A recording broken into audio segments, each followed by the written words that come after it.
dijawab di kesempatan malam hari ini. Untuk mempersilakan waktu kepada Ustaz, kami persilakan. Bismillahirrahmanirrahim. Alhamdulillahirabbil alamin wa sallallahu wasallam wa barak ala abdihi wa rasulihi nabiyina Muhammad wa ala alihi wa ashabihi ajma'in. Amma ba'd.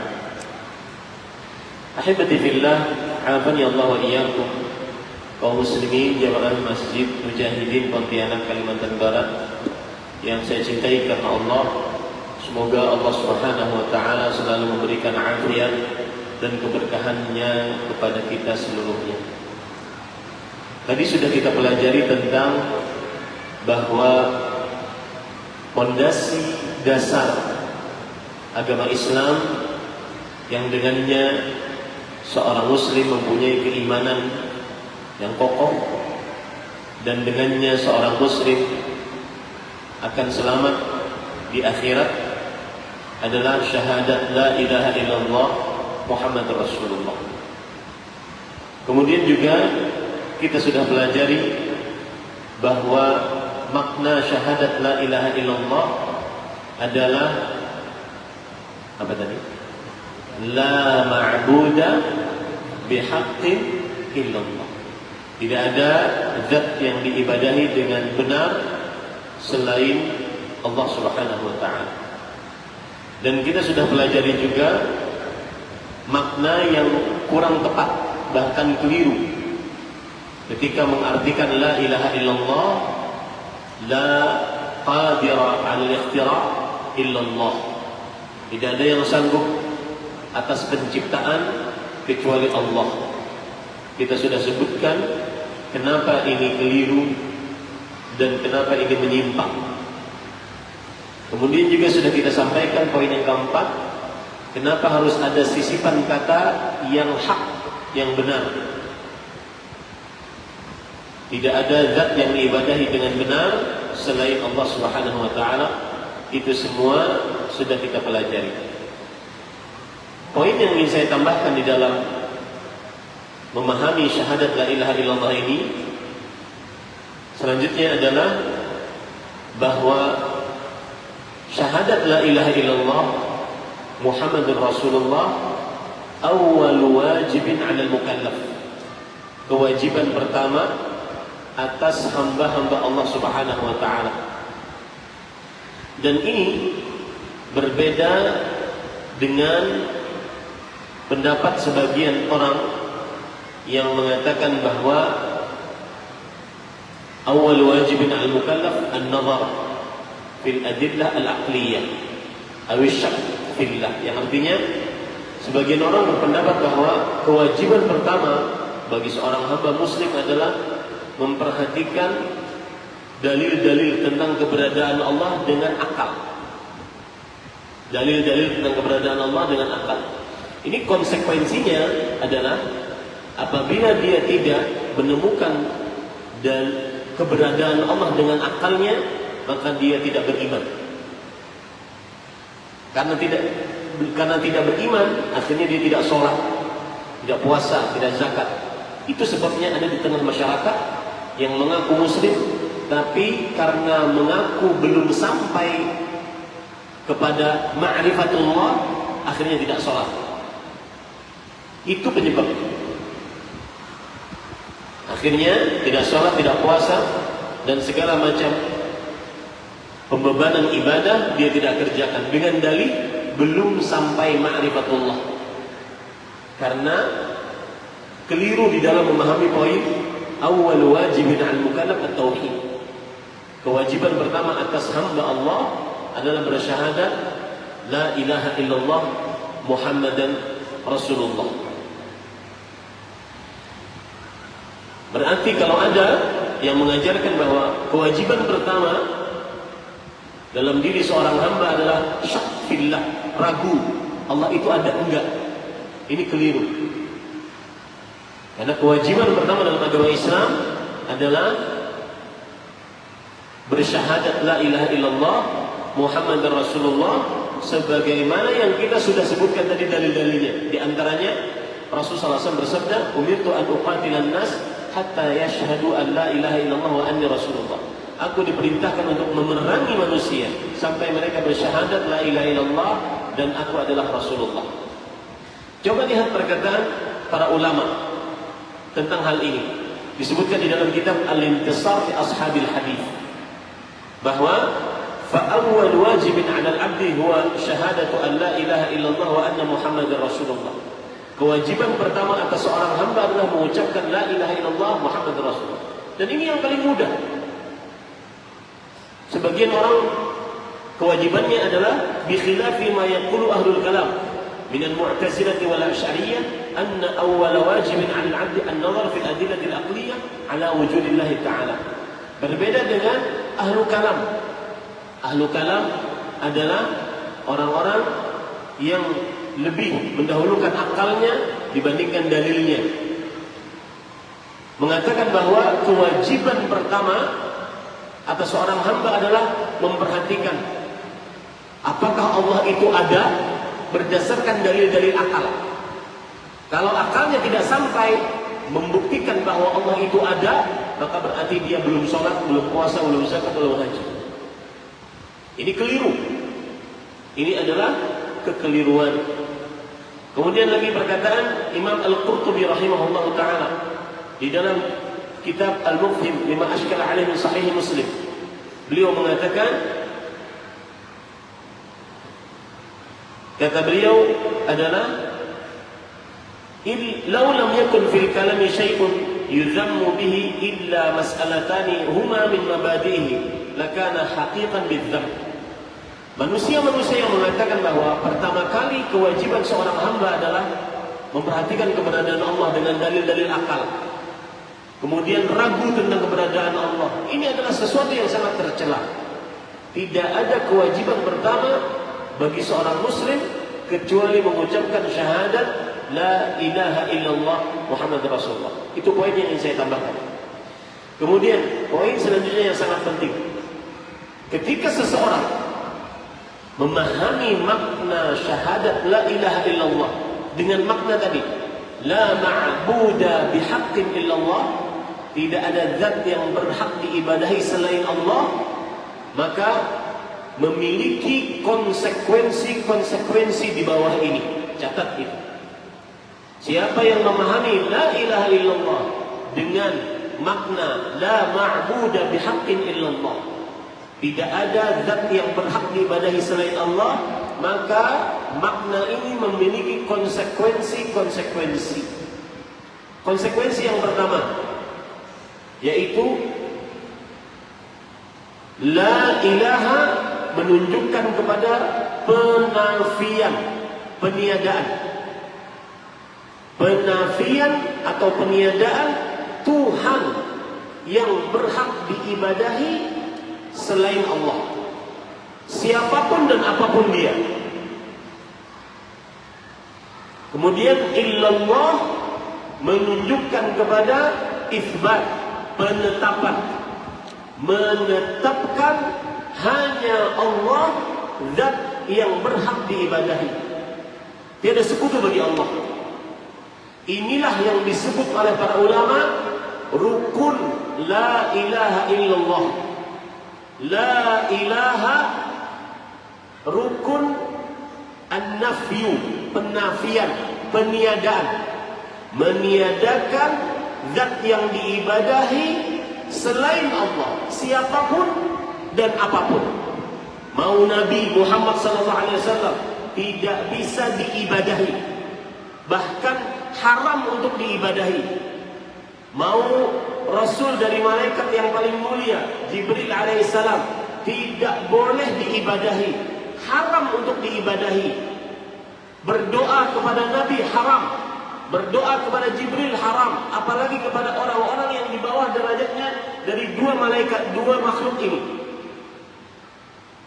dari orang-orang yang mati. Itu konsekuensi dari orang yang mengatakan la ilaha illallah dengan makna la ma'buda bihaqqin illallah. Tidak ada zat yang diibadahi dengan benar selain Allah. Konsekuensi pertamanya adalah bahwa dia harus la ilaha, menafikan, meniadakan seluruh zat yang diibadahi selain Allah, siapapun dan apapun. Mau manusia yang paling mulia, Nabi kita Muhammad SAW, tidak boleh kita berdoa kepadanya, tidak boleh bersumpah dengan namanya, demi Allah, demi Rasulullah, tidak boleh. Kenapa? Karena harus menafikan Tuhan yang berhak diibadahi selain Allah, siapapun dan apapun. Ataupun Jibril, malaikat yang paling mulia, tidak boleh dijadikan Tuhan yang diibadahi. Apalagi manusia, makhluk-makhluk di bawahnya, apalagi hewan, apalagi benda mati. Kemudian yang kedua, rukun yang kedua adalah isbat. Illallah, hanya Allah, selain Allah. Zat, hanya Allah yang berhak diibadahi, selain Allah tidak berhak diibadahi. Itu namanya rukun penetapan, al-isbat. La ilaha an-nafyu illallah al-isbat. La ilaha, peniadaan Tuhan selain Allah yang berhak diibadahi, illallah, hanya Allah yang berhak untuk diibadahi. Tiada sekutu bagi Allah Subhanahu wa taala. Itu konsekuensi yang pertama, yang mengucapkan la ilaha illallah dan memaknainya dengan la ma'budu bihaqqin illallah. Konsekuensi yang kedua, orang yang mengucapkan la ilaha illallah dan memaknai la ilaha illallah dengan la ma'budu bihaqqin illallah, tidak ada zat yang berhak diibadahi selain Allah, maka konsekuensinya adalah dia harus wajib meyakini bahwa tidak ada pencipta, pengatur, berkuasa, al-khaliq, al-malik, al-mudabbir kecuali Allah. Tidak ada yang percaya kuncen gunung Merapi kecuali Allah Subhanahu wa taala yang mengatur alam semesta. Tidak ada yang mengatur lautan, daratan, udara kecuali Allah. Tidak ada pemberian sesaji laut untuk memberikan sesaji kepada jin laut agar tidak banjir. Tidak ada. Kenapa? Karena orang yang mengucapkan la ilaha illallah dengan makna la ma'budu bihaqqin illallah, maka dia konsekuensinya meyakini yang maha pencipta, maha pengatur, maha berkuasa, al-khaliq, al-malik, al-mudabbir, tidak ada kecuali Allah. Dan ini sering disebutkan dalam Al-Quran. Ibadah dikaitkan dengan kekuasaan, ibadah dikaitkan dengan kekuasaan. Contoh, Allah berfirman di dalam surat Al-Baqarah ayat 21, Ya ayyuhan nas, u'budu rabbakumul ladzi khalaqakum. Wahai manusia, beribadahlah kalian kepada siapa? Rabb. Rabb itu siapa?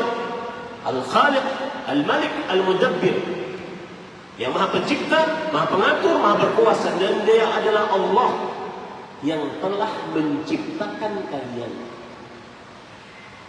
Makanya konsekuensinya, orang yang mengucapkan la ilaha illallah, dia harus meyakini tidak ada yang mencipta, mengatur, berkuasa kecuali Allah. Tidak ada yang mengetahui akan hal gaib kecuali Allah. Allah Subhanahu wa taala berfirman, "Qul la ya'lamu man fis samawati wal ardi al-ghaiba illa Allah." Katakan wahai Muhammad sallallahu alaihi wasallam, tidak ada yang mengaku mengetahui akan hal gaib kecuali Allah. Bahkan Nabi kita Muhammad sallallahu wasallam wa barakatuh alaihi tidak mengetahui akan hal gaib. Walau kuntu a'lamul ghaib lastakthartu minal khair wa ma massani min su'.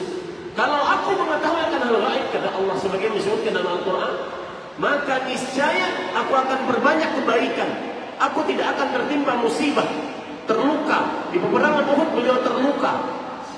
Ketika berdakwah ke Taif beliau terluka. Ini menunjukkan bahwa Rasul SAW tidak mengetahui akan hal gaib kecuali yang diberitahukan oleh Allah. Alimul ghaibi alimul ghaib fala yuzhiru ala ghaibihi ahada. Allah yang maha mengetahui akan hal gaib, Allah tidak akan memberitahukan ilmu gaibnya kepada seorang pun illa man irtada min rasul, kecuali yang Allah ridai dari para rasul. Ini konsekuensi yang kedua. Jika Anda mengucapkan la ilaha illallah, dan maknanya la ma'budu bihaqqin illallah, tidak ada zat yang diibadahi yang berhak kecuali Allah, maka Anda wajib meyakini tidak ada yang mengatur, mencipta, berkuasa kecuali Allah, hanya Allah. Coba perhatikan ayat Al-Quran yang minimal 17 kali kita baca sehari semalam. Alhamdulillahi Rabbil Alamin. Segala puji hanya milik Allah. Kenapa ibadah pujian alhamd hanya milik Allah? Karena Allah Rabbul Alamin. Allah yang mengatur alam semesta, mencipta alam semesta, berkuasa atas alam semesta. Makanya Imam Ibn Katsir, ulama Islam abad ke-8 Hijriah, dari mazhab Syafi'i, beliau mengatakan pada ayat ini, Al-Khaliqu li hadhihi al-asya' huwa al-mustahiqqu lil ibadah. Yang maha pencipta atas alam semesta ini, dialah yang paling berhak untuk diibadahi. Kenapa kita tidak boleh minta kepada sapi, kepada Yesus, kepada orang mati, seberapa derajat pun orang yang sudah meninggal tersebut, mau dia wali kutub, wali badal, wali murid, wali santri, tidak boleh kita berdoa kepadanya, karena ini tidak mencipta, hanya Allah yang mencipta. Itu konsekuensi orang yang mengucapkan la ilaha illallah dengan makna la ma'budu bihaqqin illallah. Konsekuensi yang kedua. Konsekuensi yang ketiga, orang yang mengucapkan la ilaha illallah dengan makna la ma'budu bihaqqin illallah, tidak ada zat yang berhak diibadahi kecuali Allah, maka perhatikan baik-baik, tidak ada yang paling pantas untuk disandari, ditawakuli, bersandar qalbu, condong qalbu hanya kepada Allah. Tidak ada yang pantas kecuali Allah. Orang yang mengucapkan la ilaha illallah dan mengenal makna la ma'budu bihaqqin illallah, maka dia tidak akan menuhankan sarana. Dia tidak akan nunduk kepada makhluk karena makhluk tersebut dianggap bisa menolong dia. Dia hanya tunduk, bersandar hanya kepada Allah Subhanahu wa taala. Perhatikan Nabi Ibrahim alaihissalam, dan ini sering terjadi, terutama bapak-bapak, kawan-kawan seperjuangan saya suami, bapak-bapak juga suami, kita tugasnya nyari nafkah. Di zaman sekarang ada keresahan, kegelisahan tentang nafkah, sulit hidup. Maka jangan pernah bersandar kepada makhluk. Kapan bisa kita tanamkan itu, Ustaz? Ketika seseorang memahami makna la ilaha illallah, la ma'budu bihaqqin illallah, dengan makna tidak ada zat yang diibadahi selain Allah, tidak ada penyandaran qalbu kecuali hanya kepada Allah. Orang yang memahami makna la ilaha illallah dengan la ma'budu bihaqqin illallah tidak akan pernah berkeluh kesah di media sosial, pantang untuk berkeluh kesah di hadapan makhluk, karena makhluk la yarham, makhluk tidak akan mengasihi. Yang maha pengasih Allah Ar-Rahman Ar-Rahim. Orang yang memahami la ilaha illallah dengan makna la ma'budu bihaqqin illallah, maka dia akan senantiasa menegakkan iyyaka na'bud wa iyyaka nasta'in, hanya kepadamu kami beribadah. Tapi ibadah ini tidak bisa kami kerjakan kecuali hanya kepadamu kami minta pertolongan. Penyandarannya sangat kuat. Coba perhatikan Nabi Ibrahim alaihissalam, Abul Anbiya, bapaknya para nabi, Khalilullah, Imamul Hunafa, kekasih Allah, pemimpinnya orang-orang yang hanif, yang bertauhid. Ketika beliau dilemparkan ke dalam api dengan ketapel yang besar. Kenapa apinya sangat besar, Ustaz? Karena waktu itu semua orang semangat untuk meletakkan kayu bakar. Bahkan ibu-ibu yang belum hamil, dia bernazar, ya Allah, kalau saya hamil saya akan letakkan kayu bakar untuk membakar Nabi Ibrahim. Maka akhirnya apinya sangat besar, dilempar dengan menjadi dengan ketapel yang besar. ketika mau masuk datang Jibril alaihissalam. Ya Ibrahim, alaka hajah. Wahai Ibrahim alaihissalam, apakah engkau perlu bantuan? Ada hajat yang engkau ingin? Pertolongan kepada Allah? Iya, aku minta pertolongan kepada Allah. Maka masuklah Nabi Ibrahim alaihissalam ke dalam api. Kemudian Allah mengatakan, Kuni bardan wa salaman ala Ibrahim. Orang yang mengucapkan la ilaha illallah dan memahami maknanya la ma'budu bihaqqin illallah, maka dia akan dicukupkan oleh Allah Subhanahu wa taala. Allah berfirman dalam Al-Quran, "Wa man yatawakkal 'ala Allah fahuwa hasbuh." Siapa yang bersandar qalbu kepada Allah karena dia memahami makna la ilaha illallah, la ma'budu bihaqqin illallah, tidak ada tawakal kecuali hanya kepada Allah, maka Allah akan mencukupkannya. Sedikit menyimpang, saya ingin ngasih kepada jamaah sekalian yang sudah 7 tahun saya tidak ketemu dengan bapak ibu saudara-saudara sekalian, 2 amalan di zaman kesulitan. Saya pesan, passwordnya, kuncinya adalah perbaiki waktu pagimu. Perbaiki waktu pagimu. Amalan yang pertama, bangun pagi. Ketika azan subuh, jawab azan. Yang kedua, setelah mendengar azan, berdoa setelah azan. Allahumma rabb hadhihi da'wati tammah salatul qadar. Kemudian yang ketiga, mengerjakan 2 rakaat sebelum subuh. Rakaat al-fajr khairun min ad-dunya wa fiha. 2 rakaat sebelum subuh lebih baik daripada dunia dan seisi. Yang keempat, berdoa antara azan dan iqamah.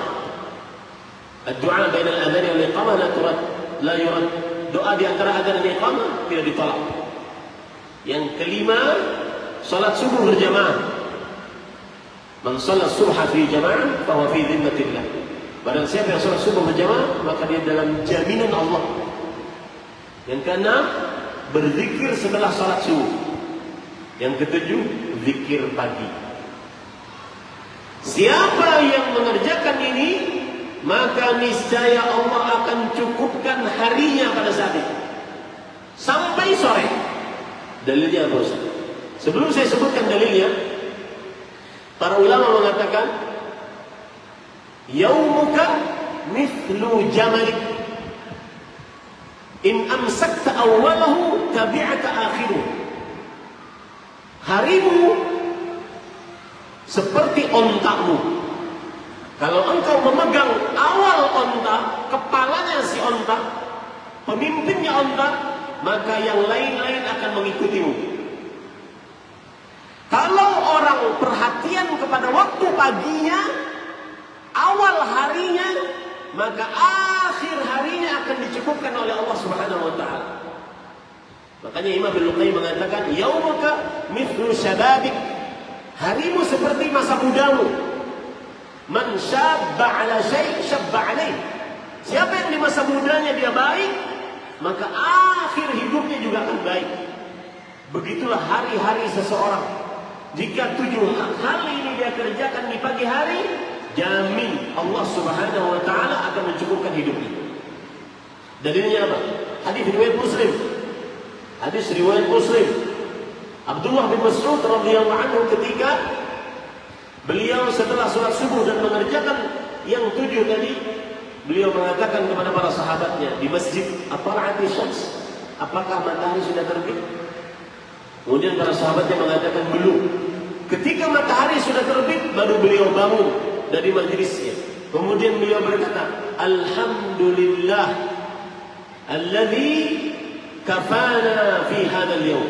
Segala puji bagi Allah yang telah mencukupkan kita untuk hari ini. Perbaiki masa pagimu, niscaya Allah akan cukupkan hari akhir harimu. Garis bawah itu baik. Perbaiki masa pagimu, niscaya Allah akan cukupkan akhir harimu. Setiap hari seperti itu. Itu amalan yang pertama. Ini menyimpang dari tema kita.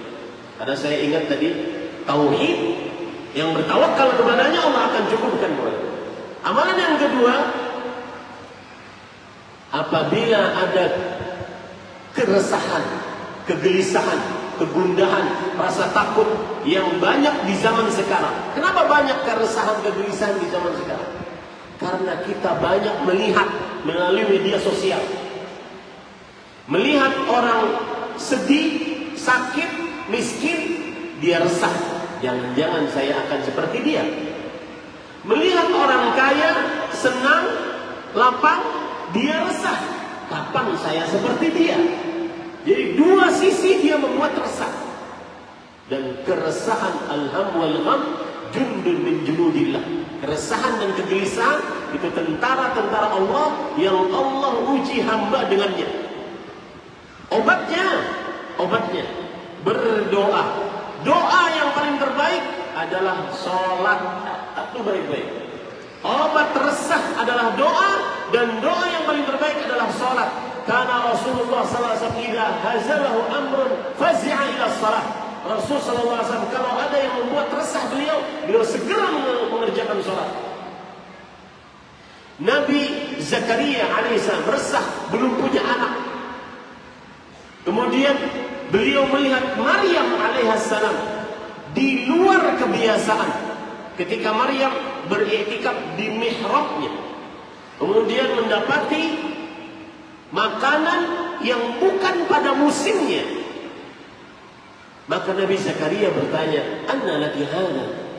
Dari mana engkau dapat ini wahai Maryam? Maryam alaihissalam menjawab, "Huwa min indillah, inna Allah yarzuqu man yasha'u bighairi hisab." Dia datang dari sisi Allah. Akibat sholat, dia datang dari sisi Allah. Rezeki, rizqan kata nakirah yang belum ditentukan apa jenisnya. Para ulama tafsir di antaranya Imam Ibnu Katsir mengatakan rizqan faqihatus sayf fi syita wa faqihatus syita fi sayf.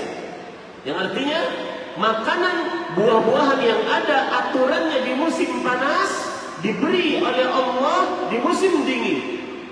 Buah-buahan yang aturannya di musim dingin diberi oleh Allah di musim panas. Artinya apa?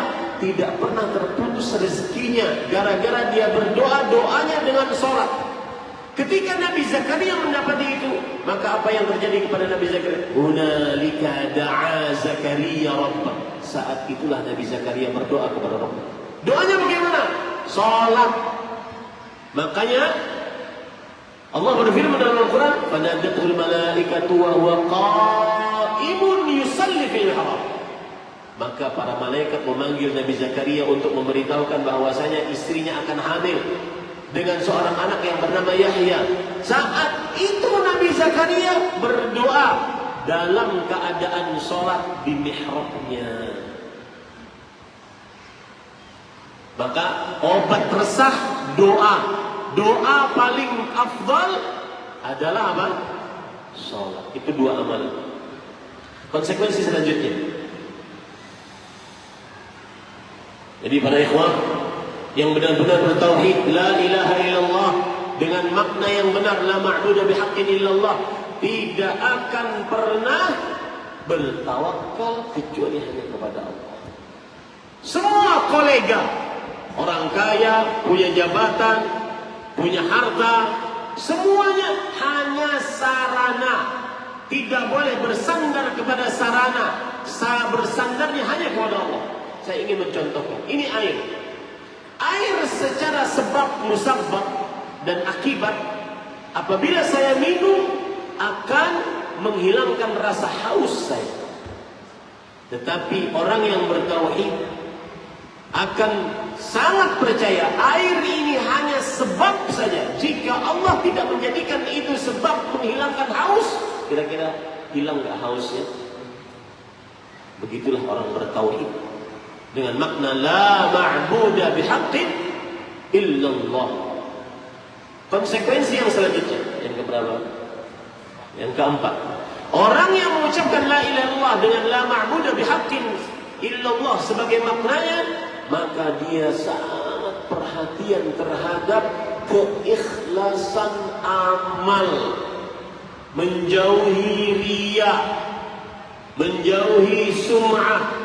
Riya pengertiannya adalah an yudhiral insanu amalahu aw yuhassinahu 'indan nas liyamdahu. Seorang manusia memperlihatkan amalnya atau memperbagus amalnya di hadapan manusia agar manusia memujinya, memberi hadiah kepadanya. Itu dia.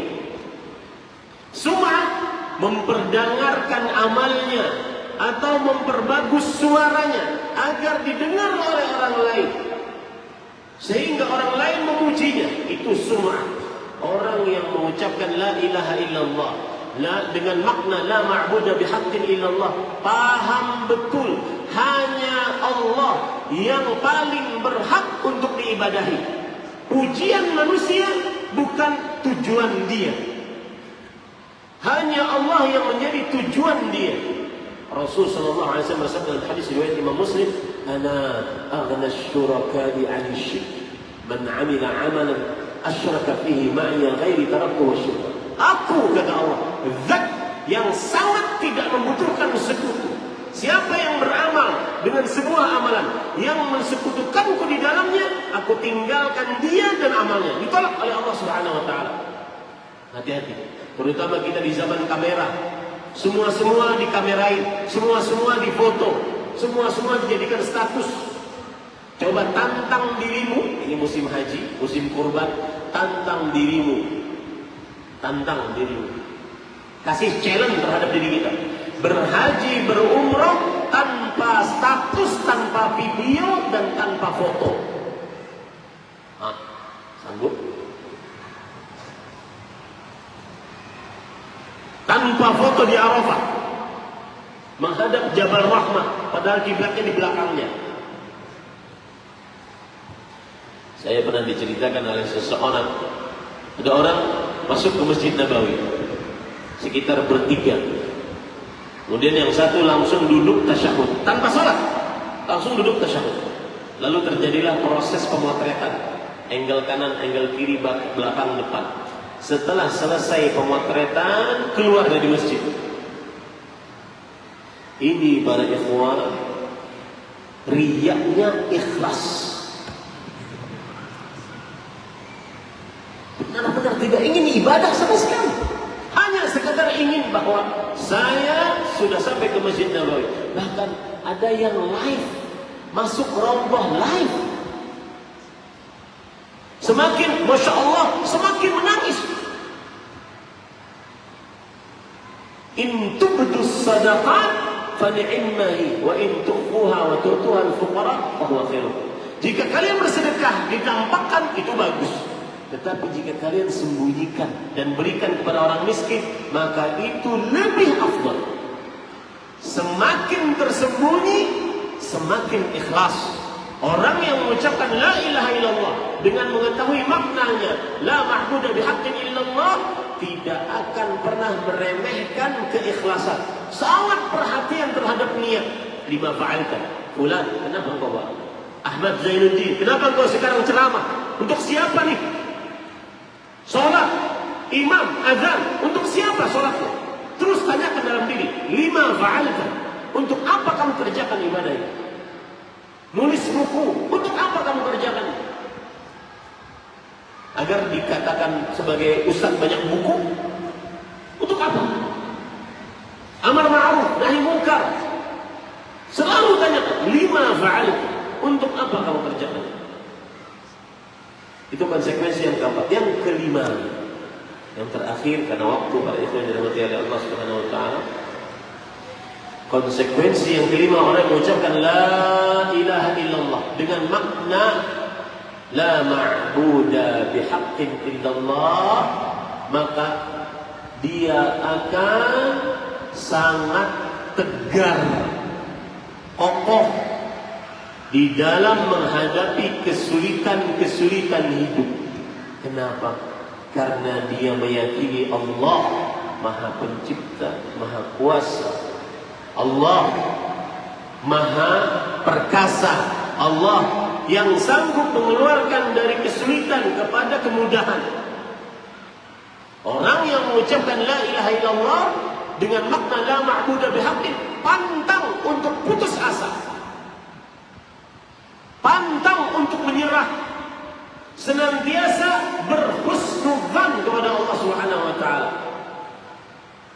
diuji dengan rasa resah, takut, kekurangan harta, kekurangan nyawa, orang-orang yang dicintai diwafatkan, kekurangan makanan, dia akan sangat sabar. Kenapa? Karena dia punya Allah yang dia ibadahi dengan hak. Allah Subhanahu wa taala berfirman, "Wa lanabluwannakum bisyai'in minal khawfi wal ju'i wa naqsin minal amwali wal anfusi wath thamarati wa basyyiris sabirin alladzina idza asabatuhum musibah qalu inna lillahi wa inna ilaihi raji'un." Kalau dapat musibah, dia mengucapkan inna lillahi wa inna ilaihi. Kita ini milik Allah. Hanya Allah yang menguasai kita. Orang yang mengucapkan la ilaha illallah dengan mengetahui makna la ma'budu bihaqqin illallah tidak akan pernah putus asa, tidak akan pernah tidak sabar. Lisannya hanya mengucapkan inna lillahi wa inna ilaihi raji'un, qadarallahu ma syaa fa'al. Kalbunya tidak pernah menggerutu atas takdir Allah. Anggota tubuhnya tidak mengerjakan hal yang mungkar, menempeleng pipi, merobek baju, meraung-raung, menangis. Ya. Orang tauhid tidak seperti itu. Lihat Rasul sallallahu alaihi wasallam. Imamul Hunafa Khalilullah, pemimpinnya ahli tauhid. Ketika Abdurrahman meninggal, ketika Ibrahim meninggal, kemudian beliau menangis. Lalu para sahabat mengatakan, "Lima tabki wa tanha 'anil munkar?" Kenapa engkau menangis wahai Rasulullah? Bukankah engkau melarang untuk kami menangis saat mendapati musibah? Kata Rasulullah SAW, "Innallaha," kata Rasulullah SAW, "Innal 'aina la tadma wa innal qalba la yahzan wa la naqulu illa ma yarda rabbuna." Yang artinya, sesungguhnya mata berlinang air mata karena sedih, kalbu sedih karena sedih ditinggal wafat Ibrahim, tetapi lisan tidak mengucapkan kecuali yang diridhai oleh Allah Subhanahu wa taala. Begitu orang yang mengucapkan la ilaha illallah. Terakhir sekali yang keenam deh tambahannya. Orang yang mengucapkan la ilaha illallah dengan makna la ma'budu bihaqqin illallah, maka perhatikan baik-baik. Salah satu konsekuensi terbesar adalah al-khudu' wal-dhullu tam ma'a ghayatil mahabbah. Ketundukan, penghinaan diri secara mutlak hanya kepada Allah Subhanahu wa ta'ala wahdahu la syarikalah, disertai dengan rasa cinta yang paling tinggi. Apa maksudnya, Pak? Saya beri contoh harian ya, agar mudah memahami. Orang yang mengucapkan la ilaha illallah dengan makna la ma'budu bihaqqin illallah, dia akan sangat tunduk kepada Allah. Allah Subhanahu wa taala memerintahkan suami untuk berbuat baik kepada istrinya. Dia akan sangat tunduk. Tidak ada KDRT, tidak ada pengkhianatan. Dan pengkhianatan terbesar adalah perselingkuhan setelah kesyirikan. Saya sering sebutkan itu.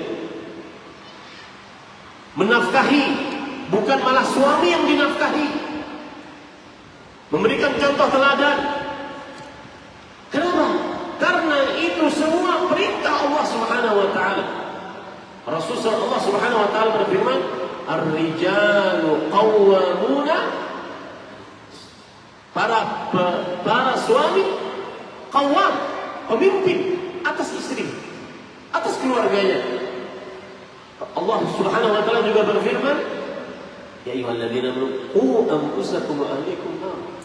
Wahai orang beriman, jadikanlah jagalah diri kalian dan istri anak kalian dari api neraka.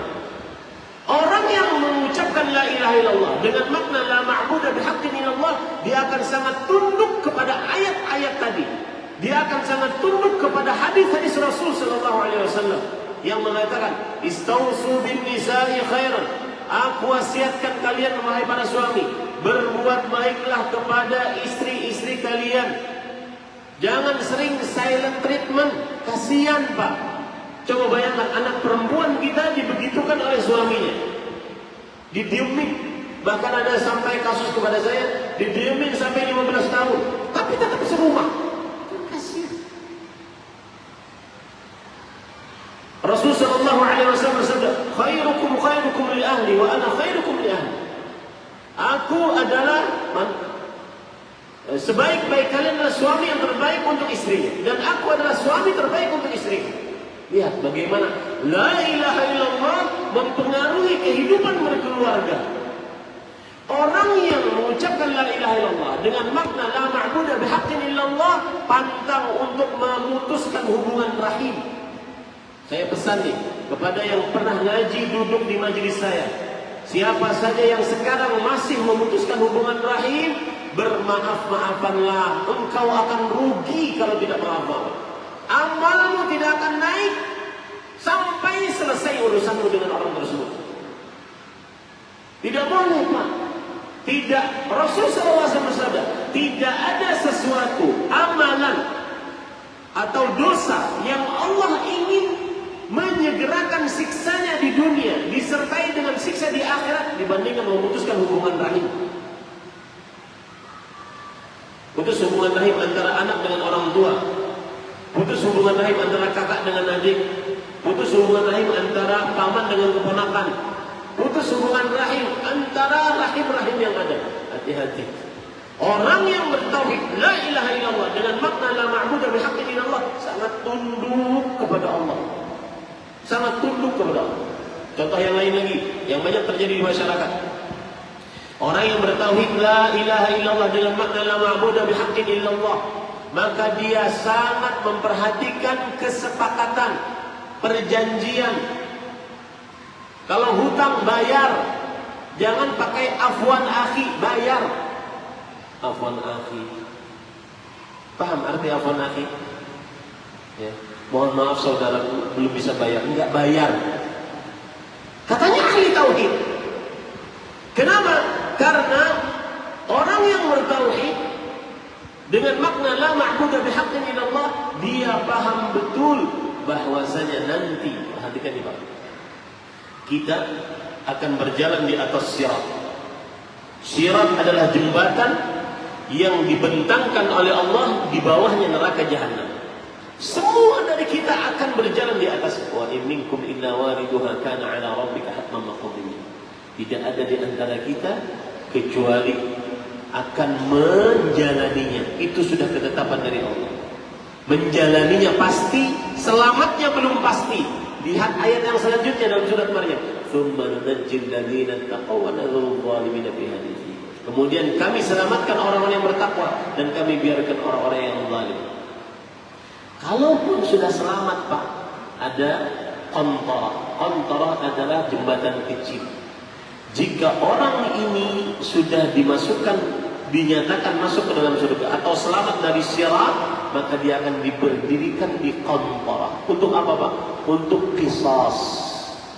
Siapa saja yang pernah dia zalimi atau pernah dia terzalimi, diselesaikan di qantarah tersebut. فَإِذَا هُذِّبُوا وَنُقْفُوا قِيلَ لَهُ أُدْخُلْ جَنَّةَ. Kalau sudah benar-benar bersih, baru masuk surga. Jadi mungkin yang pernah menzalimi orang lain, mungkin dia bisa lari, kabur, tapi di hari kiamat pasti akan bertemu dengan orang tersebut, mau tidak mau. Dan saya berpesan, dosa kezaliman terhadap orang lain tidak diampuni oleh Allah. Bagaimana caranya? Caranya berhadapan dengan orang tersebut nanti di qantarah, baru selesai urusan. Yang berhutang, yang kontrak kerja berhenti, katanya bertauhid, berhenti sebelum waktunya, maka itu akan diberdirikan di qantarah sampai selesai urusan.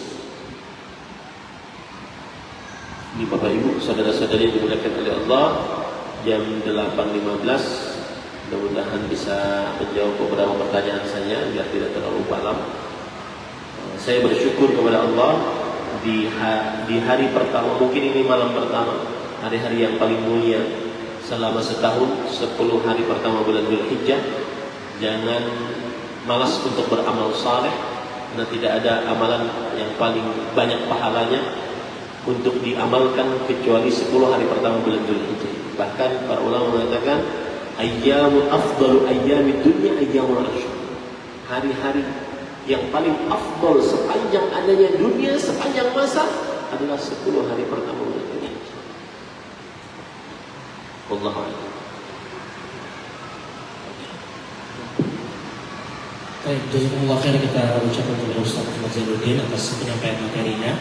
Sebelum masuk ke sesi pertanyaan, kami sampaikan, kami lihat ada beberapa kamera yang diangkat di tengah-tengah kajian. Kami mohon jika ada potongan video kajian yang direkam oleh sebagian ikhwan maka tidak disebar, maka itu adalah konsumsi pribadi dan tidak boleh disebar. Dan ini amanah, sehingga yang berhak menyebarkan hanyalah panitia yang telah ditunjuk.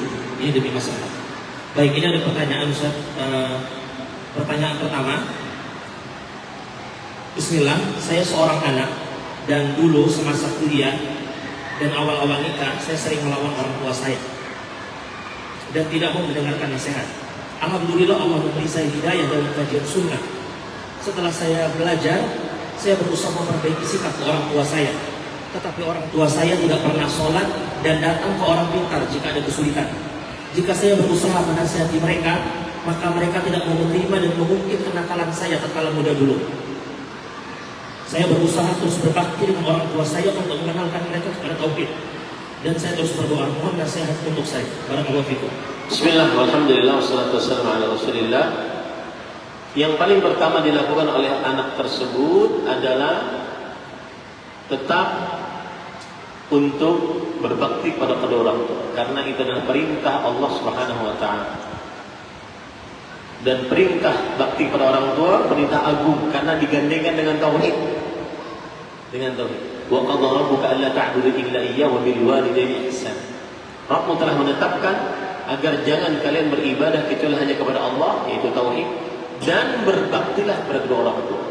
Maka tugasmu sekarang berbakti kepada orang tua dengan segala macam bakti. Apapun yang dikatakan oleh orang tua, kamu dulu begini, maka berbaktilah. Berbaktilah. Buktikan bahwasanya anak sekarang sudah berbeda. Berbaktilah pada orang tua. Dan cara berbakti banyak. Sebagaimana disebutkan oleh Allah Subhanahu wa taala dalam Al-Qur'an, "Imma yablughanna 'indaka al-kibara ahaduhuma aw kilahuma fala taqul lahumā uff." Jangan ucapkan perkataan yang kotor, keji kepada orang tua. Fala taqul lahumā uff wa la tanharhumā. Jangan engkau membentak orang tua. Wa qul lahumā qawlan karīmā. Dan ucapkanlah ucapan yang paling mulia kepada orang tua. Walaupun dalam keadaan ingin mendakwahinya, ucapkanlah ucapan yang paling mulia. Kemudian waqfid lahum janaha dhulli minar rahmah. Kemudian tawaduklah di hadapan mereka berdua. Tidak boleh meninggi di hadapan mereka. Dia boleh mengangkat suara. Tidak boleh memicingkan mata. Dia boleh nunjuk-nunjuk. Kemudian wa qur rabbirhamhuma kama rabbayani shaghira. Kemudian doakanlah mereka berdua. Doakan agar mendapatkan betul. Dan saya berpesan. Pesan ini saya dapatkan dari Syekh saya, Syekh Abdul Razak bin Abdul Muhsin. Saya sampaikan ke jamaah saya. Antum sampaikan kepada anak cucu. Saya dapatkan pesan ini dari Ustaz. Ustaz dapatkan pesannya dari Syekhnya. Ad-du'a miftahu kulli khair. Doa kunci segala kebaikan. Berdoalah kepada Allah. Doa kunci segala kebaikan. Orang tua yang tidak sholat, orang tua yang masih percaya kepada tukang orang pintar, tukang ramal, dukun, maka berdoalah kepada Allah. Inna quluba bani Adam baina asbu'ain min asabi'ir rahman yuqallibuha kaifa yasha. Sesungguhnya hati anak manusia di antara dua jari jemarinya Allah Subhanahu wa taala. Allah bolak-balikkan hatinya sekehendaknya. Berdoa kepada Allah. Berdoa yang benar-benar berdoa. Lihat contoh